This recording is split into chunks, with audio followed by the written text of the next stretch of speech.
निवडणुकीच्या निमित्ताने आम्ही सगळ्या जणांनी ठणकावून सांगितलं होतं की महाराष्ट्रामध्ये सक्षम असा धर्मांतर विरोधी कायदा म्हणजे लव जिहाद विरोधी कायदा हा आमचा हिंदुत्ववादी विचाराचे सरकार घेऊन येईल असा शब्द आदरणीय मुख्यमंत्री देवेंद्र फडणवीस साहेबांनी तेव्हा दिला होता आणि महाराष्ट्राच्या हिंदू समाजाने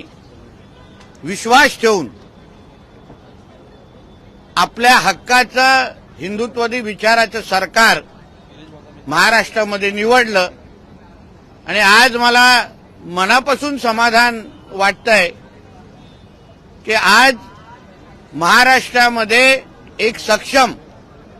धर्मांतर विरोधी कायदा हा कॅबिनेटमध्ये पास झालेला आहे।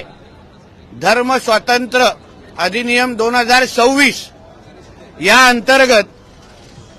ज्याचा लवकरच काही तासामध्ये GR निघेल, यापुढे आमच्या कुठलीही हिंदू बहिणीकडे कुठलाही हिरवा साप जिहादी वाकड्या नजरेने पाहू शकणार नाही आणि अशा पद्धतीचे कुठलेही त्यांनी